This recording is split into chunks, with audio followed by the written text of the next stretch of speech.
Hello students, how are you?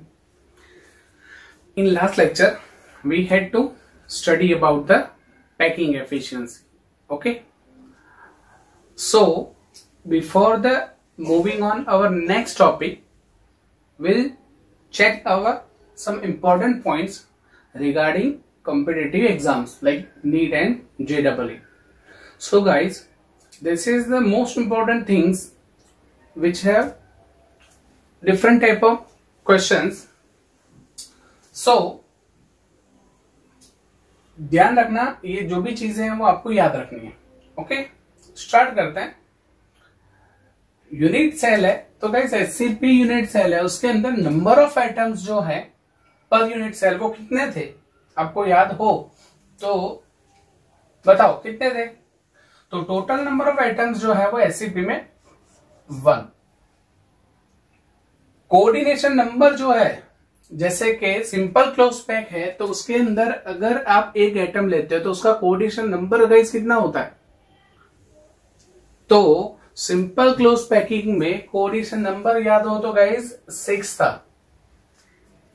Relation between A and R, edge and radius जो है उनके बीच में relation क्या था, लास्ट टाइम पैकिंग एफिशिएंसी से हमने देखा था. तो ए इक्वल टू 2r.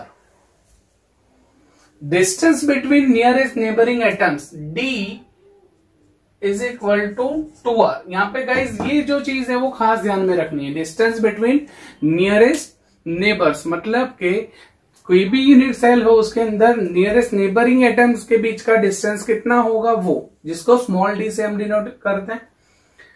सो एक याद रखने के लिए आपको क्या करना है, तो ये ए और आर का जो रिलेशन हो उसमें आपको 2r को सब्जेक्ट बना लेना है. 2r को अगर आप सब्जेक्ट बना लोगे तो वो आपकी डी की वैल्यू शो कर देगा. जैसे कि यहाँ पे a is equal to 2r, तो 2r का वैल्यू आपको क्या मिला, a.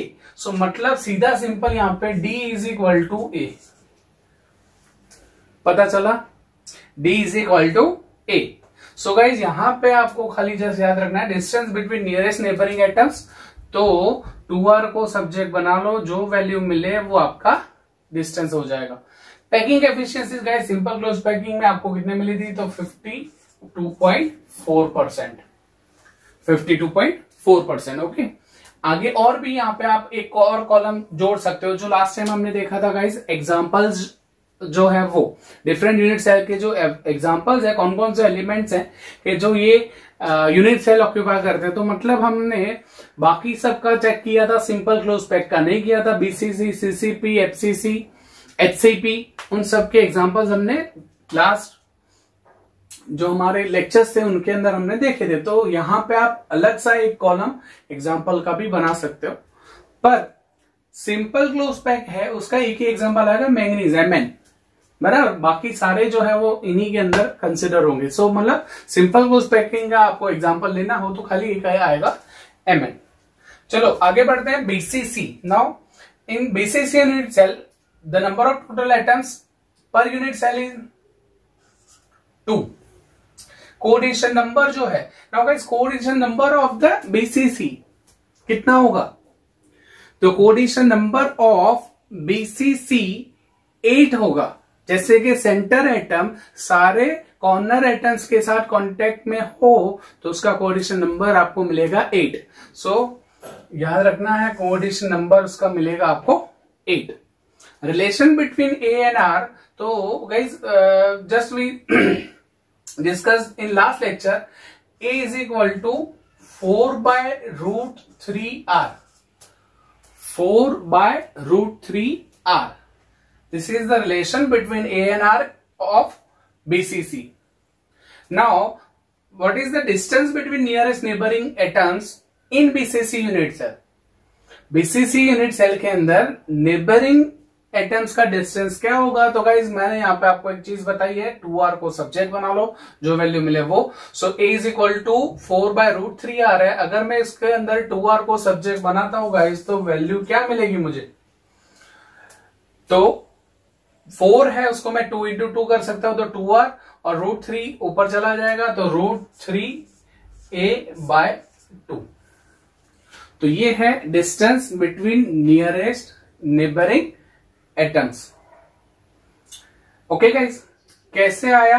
तो गाइस आप चेक कर सकते हो बीसीसी जो था, तो बीसीसी में हमने यूं इस तरह एटम्स को डायगोनली रिलेट किया था। तो गाइस ये है, अब आप सोचो कि ये डायगोनल जो है वो बॉडी डायगोनल हमने बोला था। अब बॉडी डायगोनल है, उसको हमने सिंबॉलिक किया था बी, बराबर।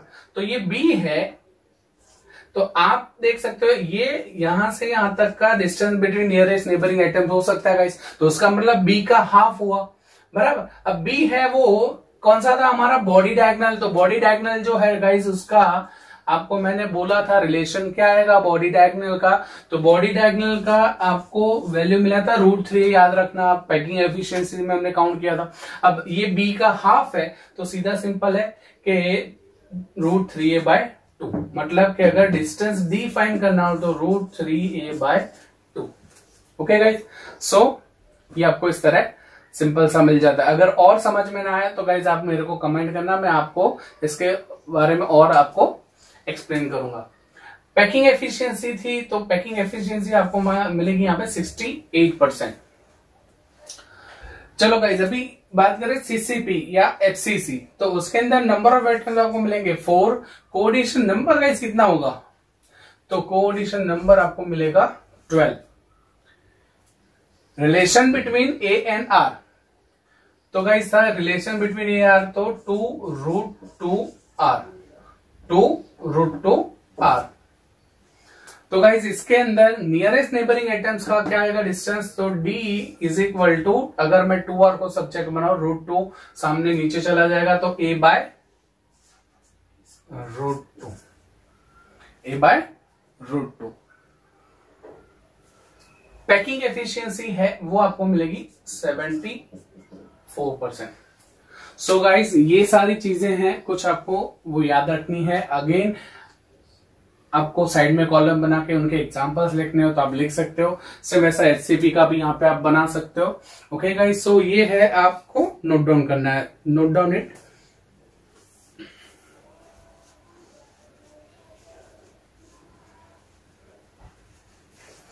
ओके, कुछ 2-3 पॉइंट्स ऐसे भी हैं जो यहाँ पे आपको मैं अलग से नीचे लिखता हूं गाइस, वो भी याद रखना है। जैसे कि अभी हमने मेंशन किया बॉडी डायगोनल, तो गाइस बॉडी डायगोनल का जो फॉर्मूला था √3a। ओके गाइस, कभी कभी आपको ये जरूरत पड़े तो आप ये याद रख सकते हो। फेस डायगोनल, तो उसका गाइस क्या था फॉर्मूला फेस डायगोनल का? तो √2 है। जैसे यहाँ पे आप अगर मेंशन करते कि फेस डायगोनल के हिसाब से, तो ये मान लो फेस है, फेस के एटम्स अगर हम रखते हैं तो उसका भी मतलब ये हुआ कि number of nearest distance atoms जो है वो ये हाफ ही होगा। तो ये फेस डायगोनल है, तो फेस डायगोनल आपका ये √2 है, तो उसको आप डिवाइड बाय 2 करो तो आपको वैल्यू मिल जाएगी a/√2। सो मतलब फेस डायगोनल। ओके गाइस, फिर है shortest distance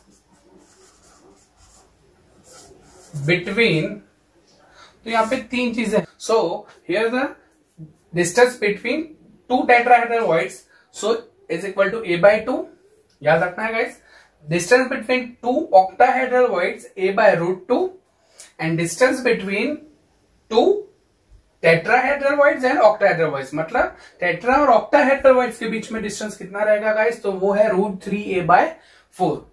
okay guys, so note down it.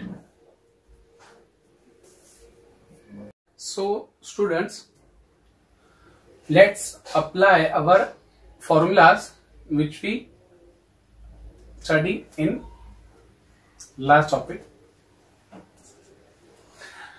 First question is, an element A has FCC structure with H length equal to 361 picometer. So the apparent radius of atom A is, so guys in this question we have to given value of edge length, मतलब यहां पे for FCC structure edge length का relation क्या है guys? तो a is equal to 4/√3r जो है BCC का, a is equal to 2√2r। Okay, so a की वैल्यू दी है, रेडियस आपको फाइंड करनी है। यहां पे हम लिखे a is equal to 361 picometre. So therefore r is equal to a by 2√2। So guys 361 upon 2 into √2। So 361 divide by 2 into 1.41 something जो √2 का आंसर है, वो अगर आप कैलकुलेट करो तो यहाँ पे गाइस आपका आंसर कितना आना चाहिए, तो समथिंग 126 पिकोमीटर जितना आपका आंसर जो है वो यहाँ पे आपको मिलेगा। So R is equal to 127.6 picometre जो है वो आपका आंसर। सो गाइस ए और आर का जो रिलेशन होता है, तो कभी आपको एज लेंथ दी हो तो आर फाइंड करना, आर दिया हो तो एज लेंथ फाइंड करनी है। यहाँ पे same question number 2, sodium metal crystallise in BCC lattice with cell edge 4.29 angstrom. What is the radius of sodium atom? Now calculate about the radius of sodium atom just like first question. So यहाँ पे HCC था, यहाँ पे BCC है. So guys for BCC A is equal to 4/√3r. So A is equal to 4/√3r है। अब यहाँ पे आपको A जो दिया है guys, A is equal to 4.29 angstrom है। सो यहाँ पे आंसर भी गाइस एंगस्ट्रॉम में है, तो आपको इजीली आपको वैल्यू रख के सीधा आर का वैल्यू लाना है। कभी कभार गाइस यहाँ पे एंगस्ट्रॉम देते हैं, यहाँ पे मीटर है, तो आपको उसको कन्वर्ट करना पड़ेगा। सो वो आपको ध्यान रखना है। ओके, तो यहाँ पे मैं आर को अगर सब्जेक्ट बनाऊं, so r is equal to √3a/4। So √3 into a, that means 4.29 upon 4। So guys यहाँ पे आंसर आपका कितना आएगा, सो आई थिंक 1.86 एंगस्ट्रॉम जितना आपका आंसर जो है वो आप जब कैलकुलेट करोगे तो आपका आंसर आएगा 1.86। √3 दैट मीन्स 1.71। सो गाइज ये आपका ऑप्शन हो गया सी। Now, next question number 3. The packing fraction of the element that crystallize in SAP arrangement, then find the packing fraction. मतलब in short question ही है, the packing fraction of this element having SAP structure. So packing fraction का guys हमने formula देखा था, तो packing fraction of SAP, तो packing fraction कोई भी होता है उसका सीधा मीनिंग यही होता है volume of spheres, volume occupied by spheres upon total volume. तो वॉल्यूम ऑफ स्फीयर्स यहाँ पे SCP है, तो गाइस कितना आएगा, ओनली 4/3πr³,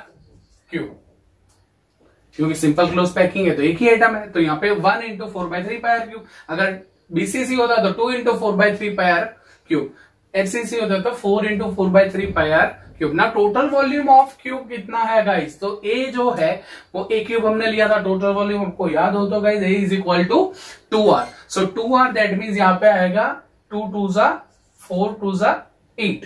सो 8r³ यहाँ पे टोटल वॉल्यूम ऑफ क्यूब आएगा गाइस। तो r³ कट 4 2 ज़ा 8 दैट मीन्स यहाँ पे 2। तो आपका गाइस आंसर है यहाँ पे pi divide by 3 × 2 that means π/6। So packing fraction यहाँ पे आपको मिला π/6। सो आंसर आएगा यहाँ पे आपका B.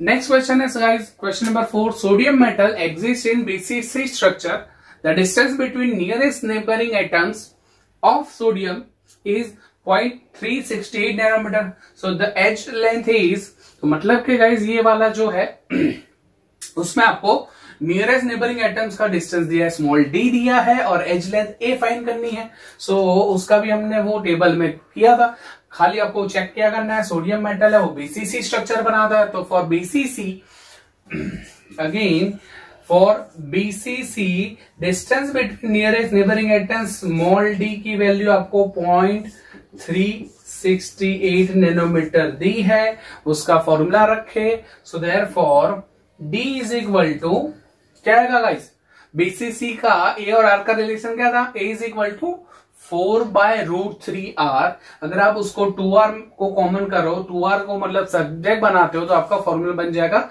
√3a/2, √3a/2।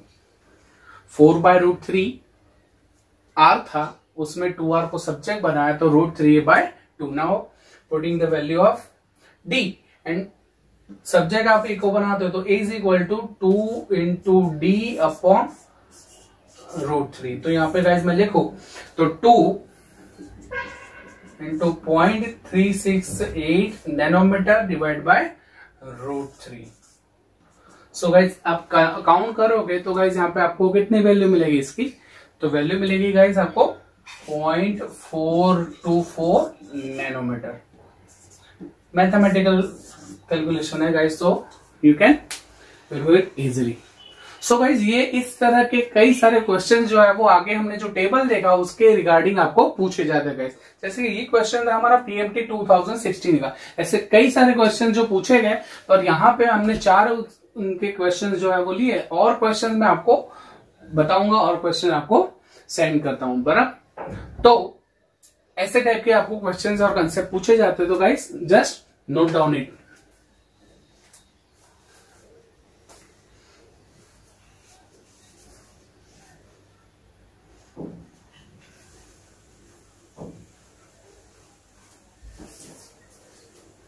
So guys ऐसे ही कई सारे क्वेश्चंस मैं आपको सेंड करूंगा, आपको वो सॉल्व करने हैं और मेरे को फिर उसकी सॉल्यूशन सीट जो है वो मेरे को व्हाट्सएप करनी है, तो आपको कमेंट बॉक्स में उनके आंसर जो है वो आपको सेंड करना है guys. Okay, I hope you all are clear. Okay guys, so अगर आपको ये वीडियो पसंद आया तो गाइज लाइक और सब्सक्राइब जरूर करें और शेयर भी करना ना भूले guys. Okay guys, thank you.